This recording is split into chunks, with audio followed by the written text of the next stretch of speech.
Boa tarde, amada igreja.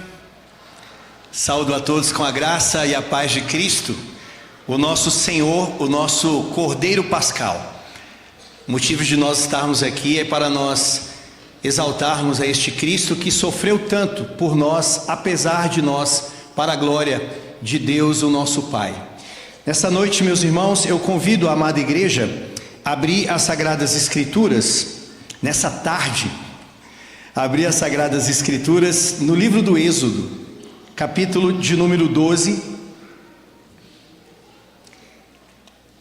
Livro do Êxodo, segundo livro da Bíblia.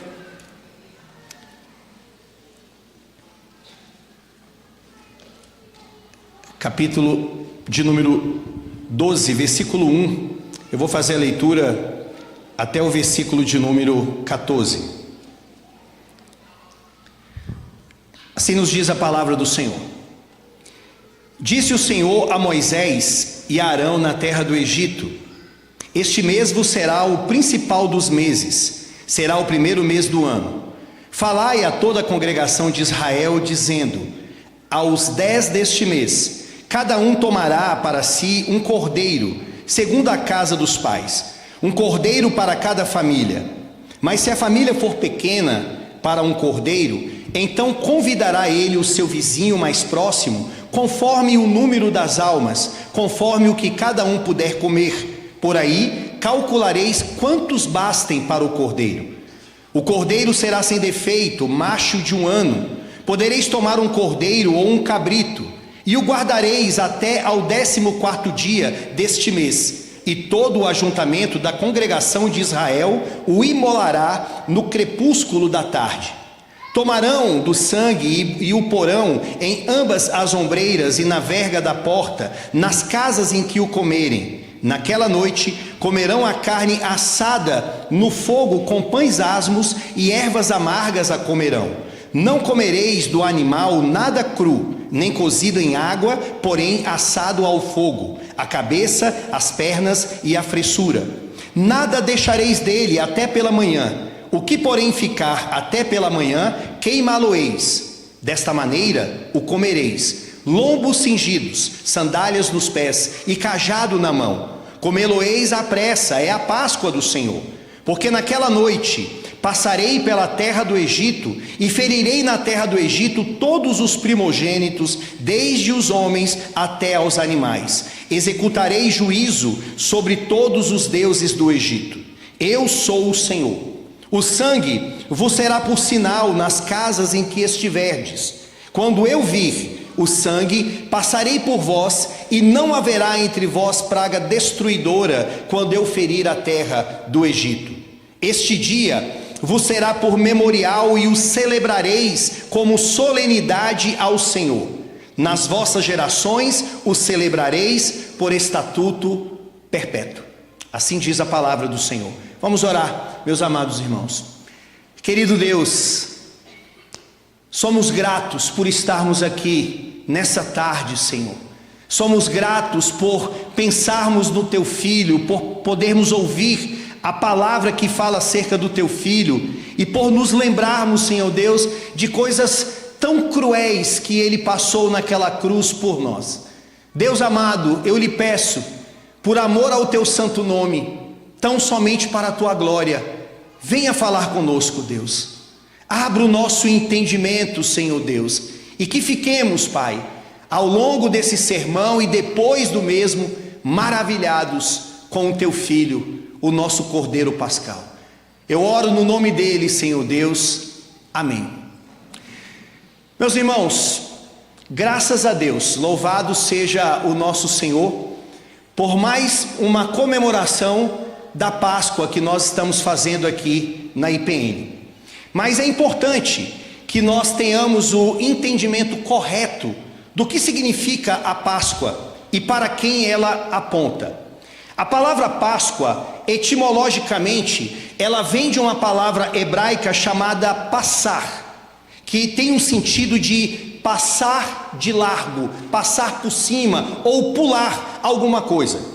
O sentido dessa palavra foi pego do contexto da última praga que Deus enviou no Egito.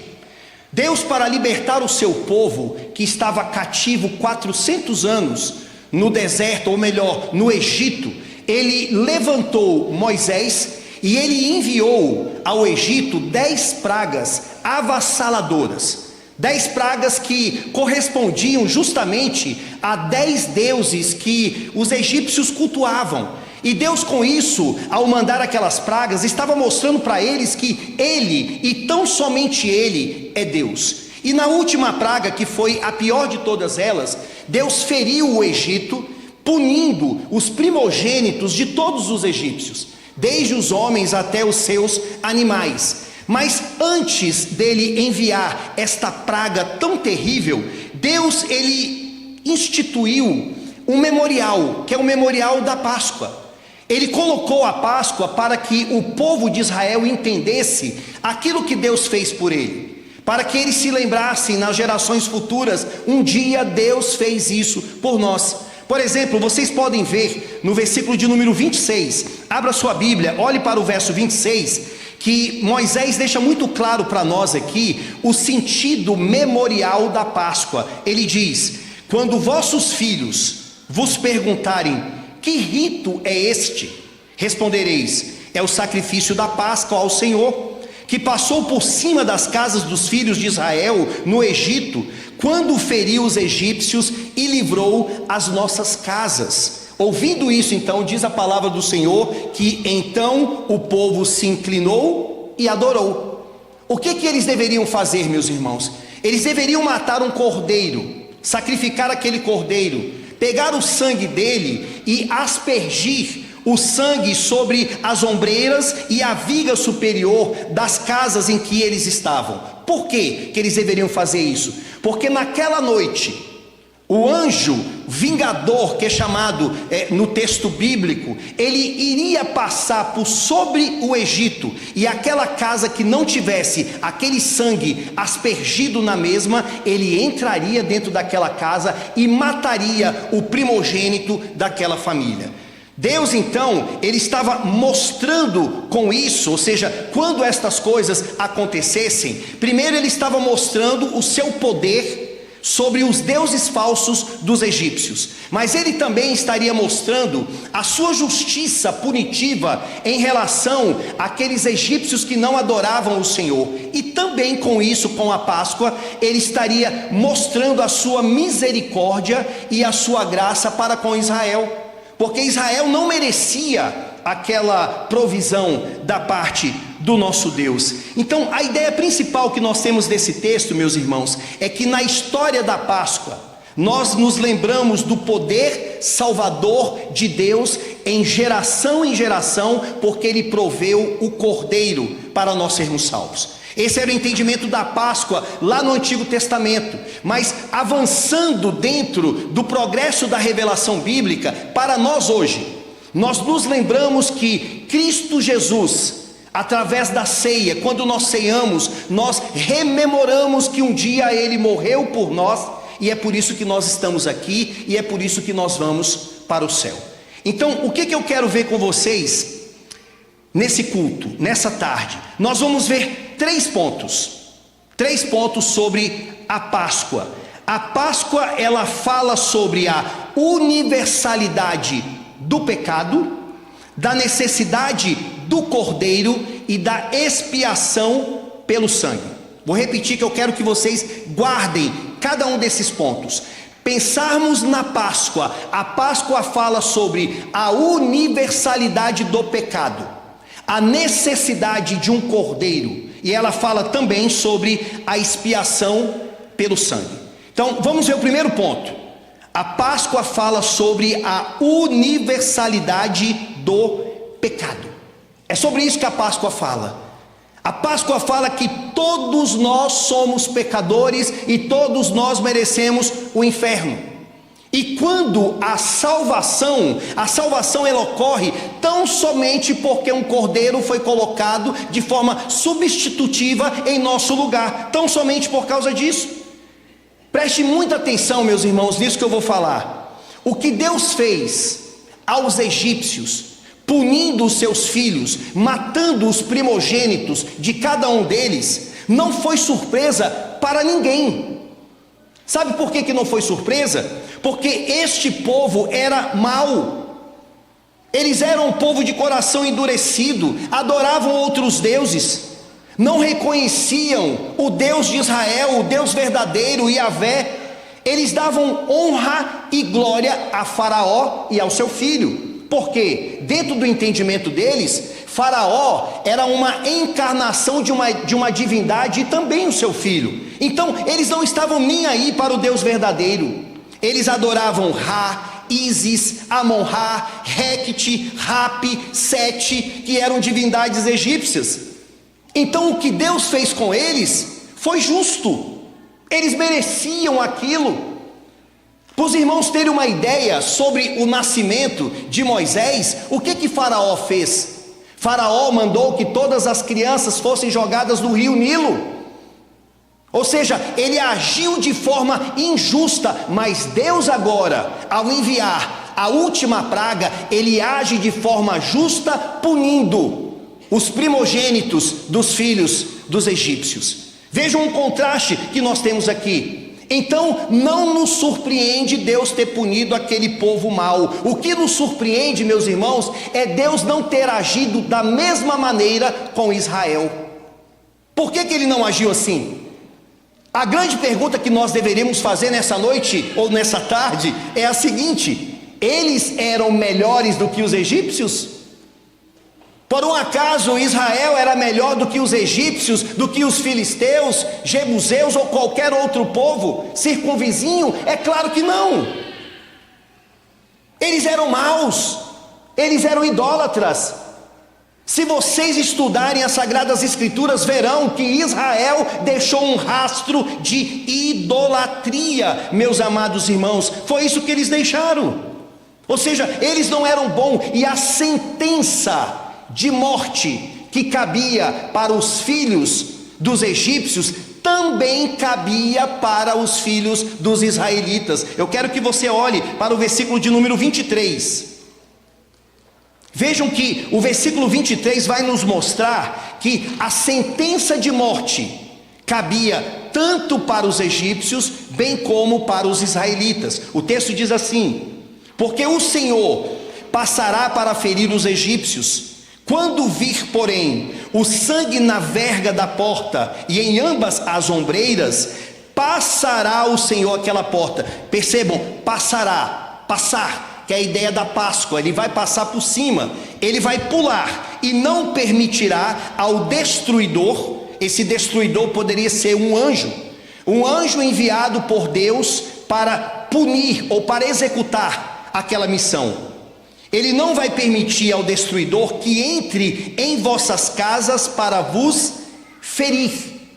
Preste atenção, os israelitas só não foram feridos, só não perderam seus filhos, só não amargaram também aquela praga, porque Deus não permitiu por causa do cordeiro que estava na casa deles. Então não era por causa de alguma coisa intrínseca a eles, no sentido de bondade, mas era por causa do substituto, era por causa do cordeiro que foi morto no lugar deles. Meus irmãos, o que eu quero que vocês entendam é que a reivindicação daquele anjo vingador de punir, de matar, também cabia para os israelitas, caso aquele cordeiro não tivesse sido morto no lugar deles. Sabe por quê? Sabe o que eu fico pensando, meus irmãos? Se nós imaginarmos as 9 pragas anteriores, cada uma delas, Deus claramente ele fez uma distinção entre os egípcios e os israelitas. E pode ser que os israelitas pensassem meio assim: sabe por que Deus tem agido assim? Sabe por que o Senhor está fazendo esta diferenciação entre nós e eles? É porque somos bons, é porque somos mais justos do que eles, é porque somos melhores do que eles. Pode ser que eles pensassem assim, mas isso é uma mentira. É um pensamento errôneo, porque quando nós olhamos para a Bíblia, vemos um rastro de pecado na vida de Israel. Deixa eu dar alguns exemplos para vocês. Mais à frente na narrativa, Moisés, através do poder do Senhor, vai libertar aquele povo do Egito. Cerca de 2 milhões de pessoas, crianças, idosos, animais saindo. Imagine aquela peregrinação de pessoas saindo do Egito. E Deus mandou que eles se acampassem de frente com o Mar Vermelho. Agora pense na situação. De frente estava o mar, e lá atrás Deus endureceu o coração de Faraó para ir atrás daquele povo. Então o povo olhou para frente e viu o mar, olhavam para trás e viram que o exército mais poderoso da época, com os armamentos bélicos mais sofisticados daquele período. E eu pergunto, o que eles deveriam fazer naquele momento, diante de uma situação como aquela? Eles deveriam esperar, eles deveriam acreditar no Senhor, eles deveriam entender que o Deus que libertou eles lá do Egito daria algum escape para eles em relação àquele mar, e de fato ele fez isso. Mas sabe o que Israel fez? Israel murmurou. Israel colocou a culpa de estarem ali no profeta, em Moisés. Eles foram irônicos, eles disseram: você nos trouxe para cá, será que lá no Egito não tinha lugar para nós sermos sepultados?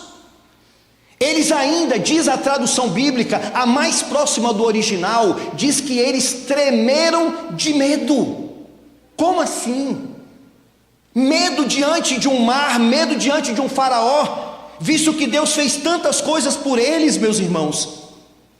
E quando nós entramos no livro de Juízes, eu tive a graça de expor todo o livro de Juízes. Meus irmãos, é a noite escura de Israel. É trevas, é escuridão, é pecado, é idolatria. À medida que você vai avançando no livro de Juízes, você vai vendo um pecado após o outro, e quando você chega no final do livro, parece que o negócio piora. As piores histórias, meus amados irmãos, vocês vão encontrar no livro de Juízes. Mas o livro de Juízes estava mostrando o quê? O pecado de Israel e como que eles precisavam de um Redentor, como que eles precisavam de Cristo Jesus. Vai para Ezequiel, no capítulo 18, o que nós temos em Ezequiel? A demonstração de que Israel, ainda que não se dobrassem diante de imagens de escultura físicas, mas eles tinham ídolos dentro do seu coração, eles eram idólatras. Então, meus irmãos, a verdade aqui é que eles não eram melhores de maneira nenhuma do que os egípcios. Se Deus não tivesse providenciado, meus amados irmãos, é isso que eu quero comunicar para vocês. Se Deus não tivesse providenciado um cordeiro na casa de cada um deles, o vingador entraria dentro daquela casa e mataria também os seus filhos. Agora, irmãos, vejam que isso também não é diferente da minha vida e da sua vida. A realidade é que todos nós que estamos aqui nesta tarde, nós não merecemos a salvação. A realidade é que todos nós que estamos aqui só não iremos para o inferno se estamos em Cristo Jesus, por causa do Cordeiro de Deus que foi morto em nosso favor. A realidade é que o anjo da morte, o vingador, a ira de Deus só não entrou na tua família, só não acabou contigo, só não te levou para o inferno por causa de Jesus, por causa da obra do nosso Senhor. É isso que um texto desse nos mostra, porque por natureza todos nós somos pecadores e por natureza todos nós merecíamos o inferno. Mas aí entra uma sexta-feira no qual nós nos lembramos do Cordeiro Pascal, Jesus Cristo, que foi morto por nós. Então, o primeiro ponto, meus irmãos, que nós temos que ter consciência: a Páscoa, ela fala sobre a universalidade do pecado. Ninguém ali, ninguém, inclusive aqueles que tinham um cordeiro morto dentro da sua casa, eram dignos de libertação, de salvação. igualmente somos todos nós aqui. Mas em segundo lugar, meus irmãos, a Páscoa, que fala sobre a universalidade do pecado, ela fala também sobre a necessidade de um cordeiro. Porque se todos são pecadores, inclusive os israelitas que lá estavam, então eles precisavam do quê? De um cordeiro. Ou seja, a gente tem que raciocinar algumas coisas, que eu acredito que a teologia reformada, ela deixa isso muito claro para nós.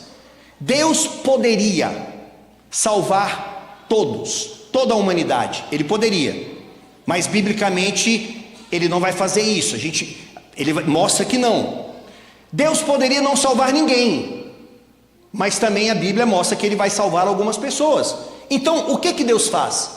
Deus usa de justiça com alguns e Ele usa de graça com outros. É isso que Ele faz, que nós chamamos de expiação definida, expiação eficaz. E justamente quando a gente pensa na Páscoa, nós podemos também trazer à nossa memória isso. Deus, Ele salvou aqueles israelitas não porque eles eram melhores do que os outros, porque Deus assim escolheu, foi da sua vontade, por pura graça e misericórdia. Então vejam que a partir do verso 3, eu quero que você olhe para esse versículo. Nós temos aqui instruções cuidadosas de como escolher, cuidar e matar o cordeiro. Então eles tinham que ter um cordeiro na casa deles, mas não poderia ser um cordeiro de qualquer jeito. Então olhe para o verso 3 que diz assim: falai a toda a congregação de Israel, dizendo: aos 10 deste mês, cada um tomará para si um cordeiro, segundo a casa dos pais, um cordeiro para cada família.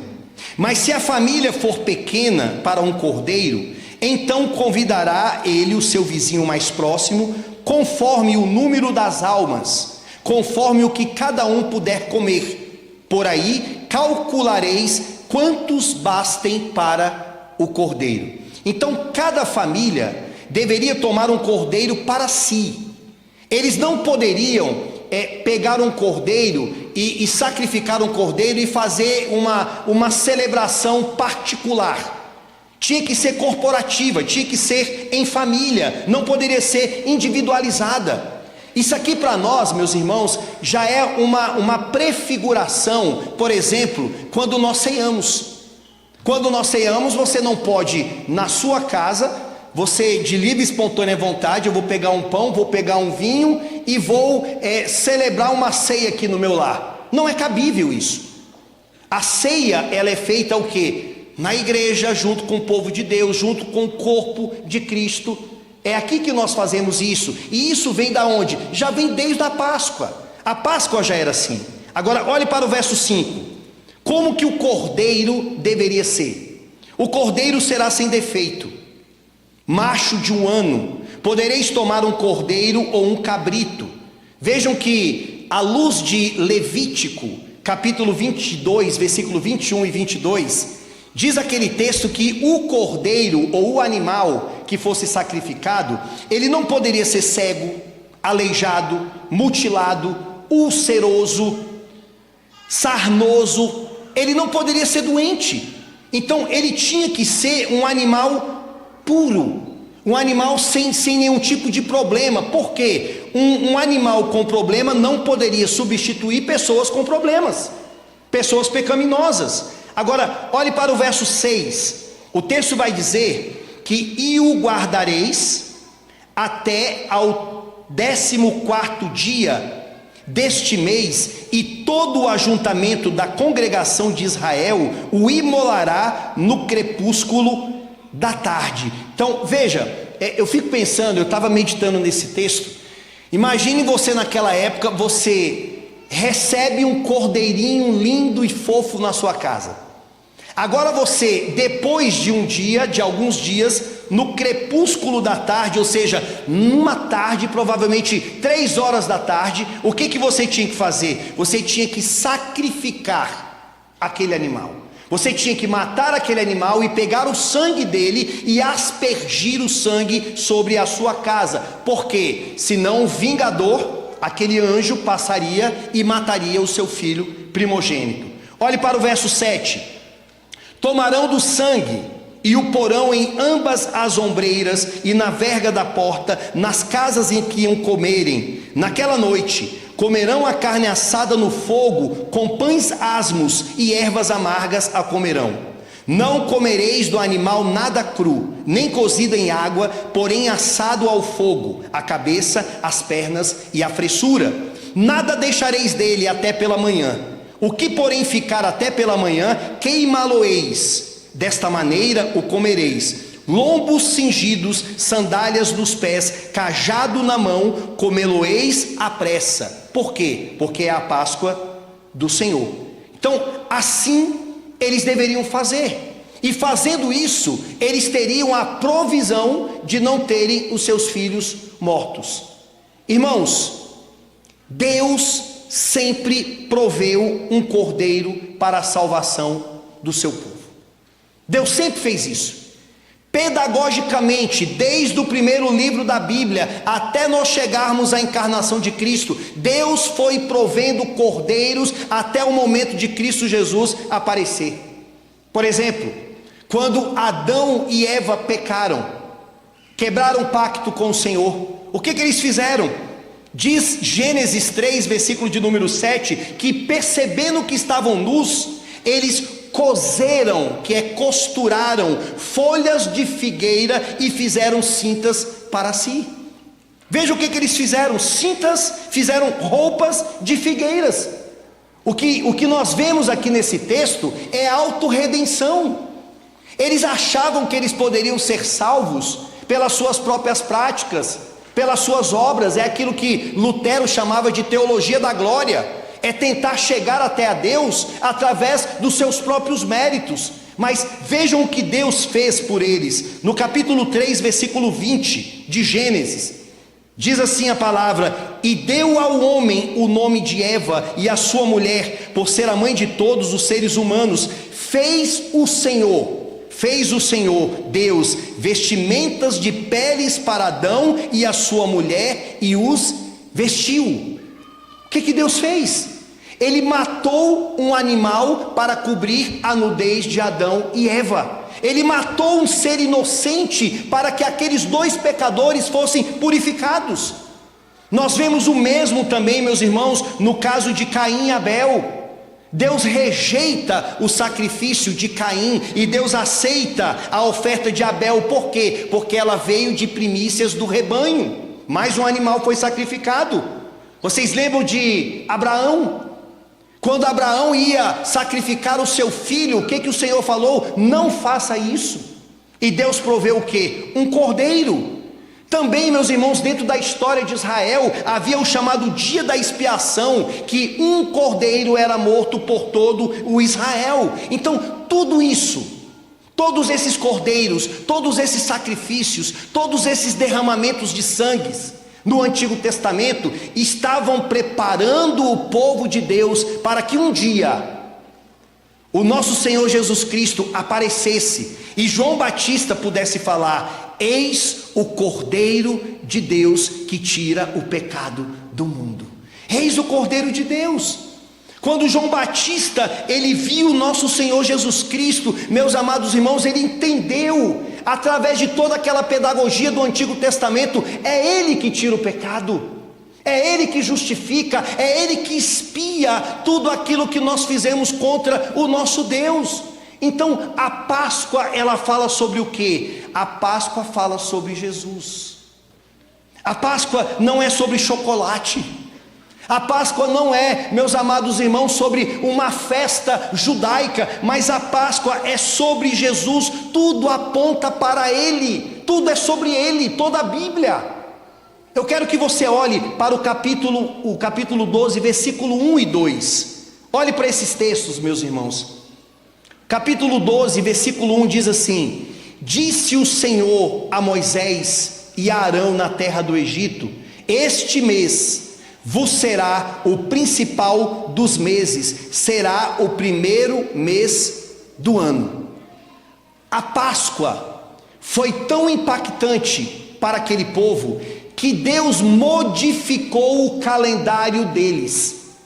A Páscoa era para eles se lembrarem do que Deus nos libertou do Egito, e foi tão profundo que Deus mudou, dizendo: este será o principal dos meses, será o principal mês do ano. Por quê? Por causa da libertação. Agora, o que isso tem a ver com Cristo?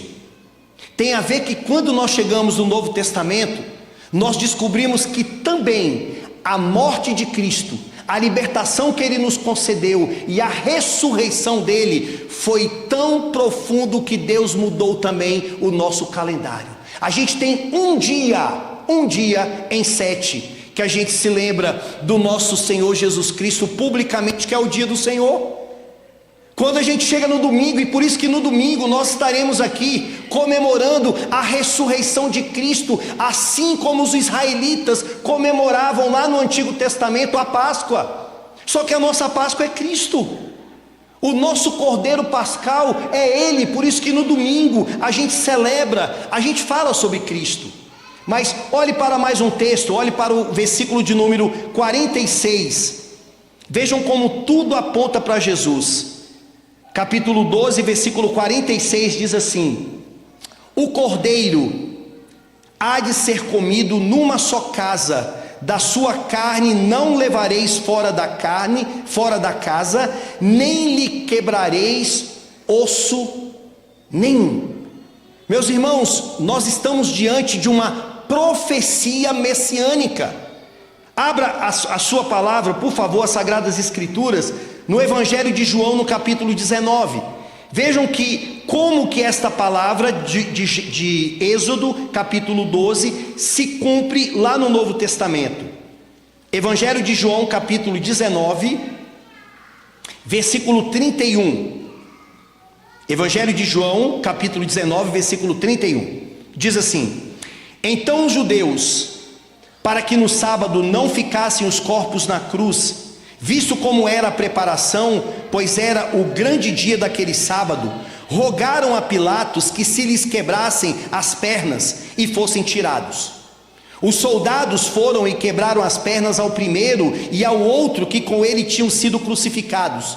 Chegando-se, porém, a Jesus, como vissem que já estava morto, não lhe quebraram as pernas. Mas um dos soldados lhe abriu o lado com uma lança, e logo saiu sangue e água. Aquele que isto viu testificou, sendo verdadeiro o seu testemunho, e ele sabe que diz a verdade, para que também vós creais. Agora veja o verso 36: e isto aconteceu para se cumprir a escritura: nenhum dos seus ossos será quebrado. Ou seja, 1500 anos antes de Cristo foi feita uma profecia que dizia que nenhum de seus ossos seriam quebrados, e essa profecia foi feita dentro do contexto da Páscoa, ou seja, mostrando que tudo apontava para Jesus. Irmãos, assim como o cordeiro tinha que ser puro, não poderia ter defeito nenhum, assim também foi Cristo Jesus, o nosso Senhor. Ele não teve defeito, ele não teve pecado, ele passou pelo selo de aprovação de Deus. Jesus Cristo, desde o seu nascimento, da sua concepção virginal, do começo ao fim, ele nunca pecou, ele nunca transgrediu a palavra de Deus. Ele próprio disse aos seus algozes, aos seus acusadores: quem de vocês podem me acusar de algum pecado? Ninguém pôde, porque ele era o cordeiro imaculado, sem pecado, que iria morrer por nós. Nós vemos Pedro, por exemplo, dizendo que ele não cometeu pecado nenhum. Jesus nunca cometeu nenhum pecado. Por isso que o livro de Hebreus, no capítulo 4, versículo 15, diz que ele foi tentado de todas as maneiras, assim como nós, mas sem pecado. Até Pôncio Pilatos disse: eu não consigo achar crime nenhum neste homem. Então, tudo que o cordeiro passava lá na Páscoa tinha que ser puro, tinha que ser sacrificado no crepúsculo da tarde. Tudo isso era uma preparação para a vinda de Cristo. Hoje nós estamos aqui nos lembrando de que Cristo sofreu sofreu muito naquela cruz, assim como um animal lá no Antigo Testamento sofria.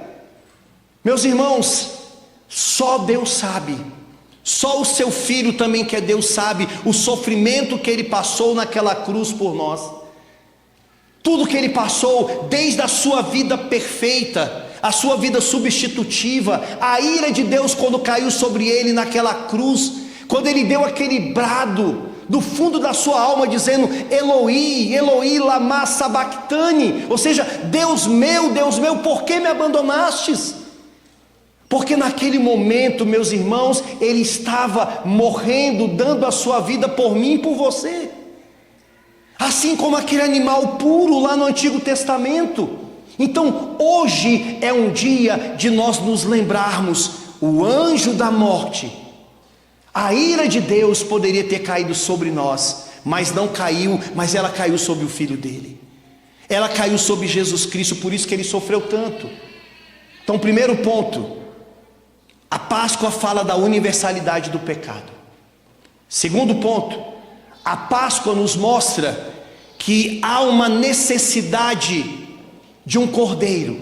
Se não há um cordeiro, se não há um redentor, há escuridão, há condenação. Mas em terceiro e em último lugar, meus irmãos, a Páscoa, ela fala sobre a expiação pelo seu sangue. Ela fala sobre isso. Quando a gente olha essa narrativa do livro do Êxodo, meus irmãos, é como se nós torcêssemos aqui o capítulo 12, só iria sair sangue. Sangue de cordeiros e cordeiros e cordeiros, jorrando por todo o Egito.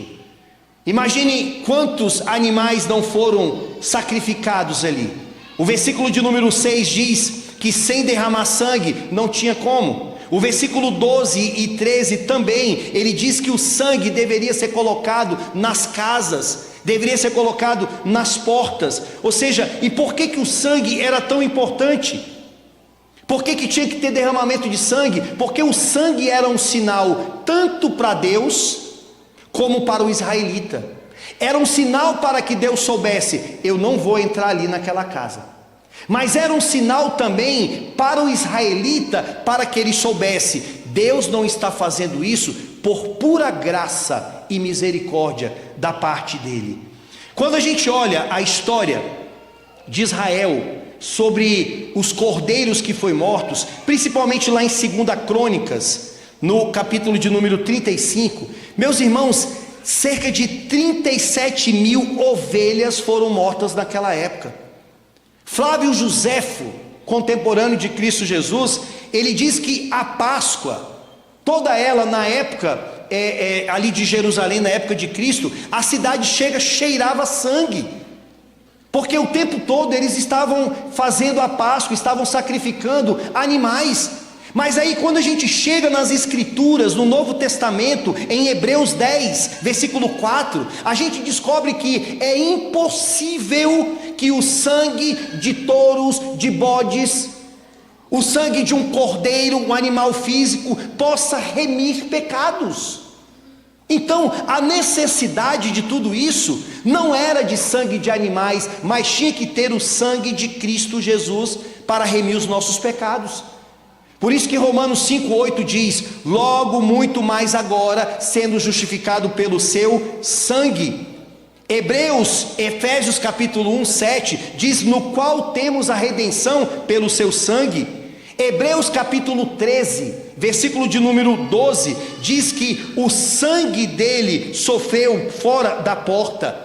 1 de Pedro capítulo 1, versículo 18 e 20, diz: sabendo que não foi mediante coisas corruptíveis, como prata ou ouro, que fostes resgatados do vosso procedimento, que vossos pais vos legaram, mas pelo precioso sangue de Cristo, conhecido com efeito antes da fundação do mundo, porém manifestado no fim do tempo por amor de vós.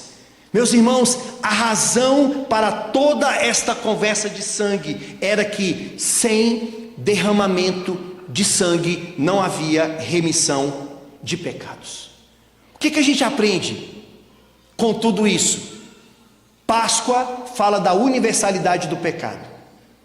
Páscoa fala sobre a necessidade de um cordeiro, e Páscoa fala sobre a expiação por intermédio do sangue. Deixa eu perguntar para você uma coisa: se você estivesse lá naquela época, você sacrificaria um cordeiro na sua casa?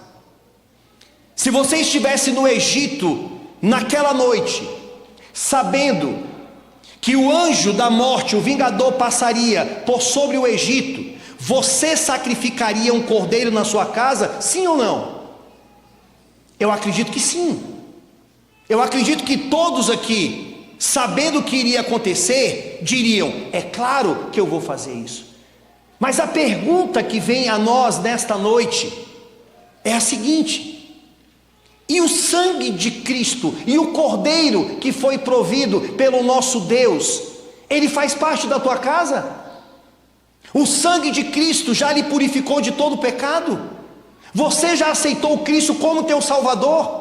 Você acha que o que eu estou lendo aqui, do Gênesis ao Apocalipse, que fala de cordeiro, que fala de sangue, que fala de Cristo, você acha que isso é brincadeira? Meus irmãos, a Páscoa, Cristo, diz respeito a questões de vida ou morte.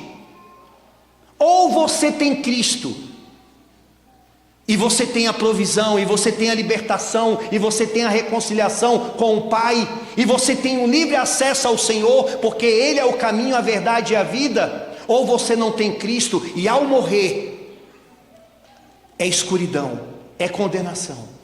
Por isso eu creio, meus amados irmãos, que Deus nos trouxe aqui, nesse dia da paixão de Cristo, para que Cristo fique muito claro para todos nós, o Cordeiro Pascal da nossa vida.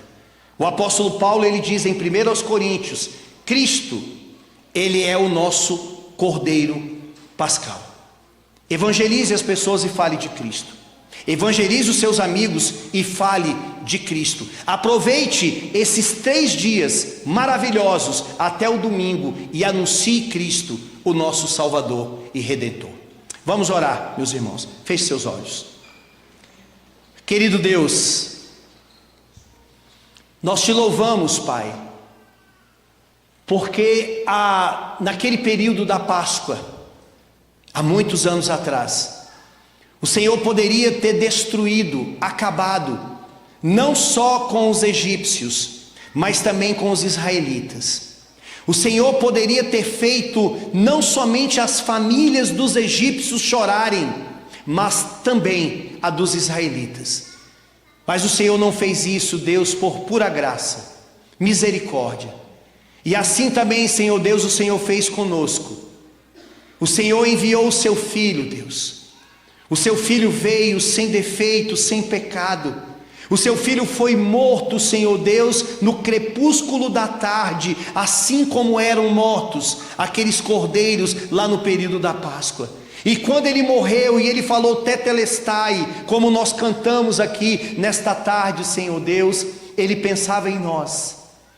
Ele disse sobre nós: está consumado, não há mais condenação para nós que estamos em Cristo Jesus.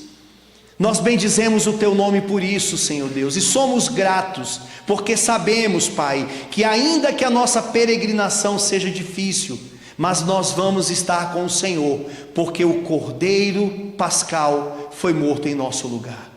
Obrigado, meu Deus querido, nós te louvamos nesse dia de hoje, em nome de Cristo Jesus. Amém.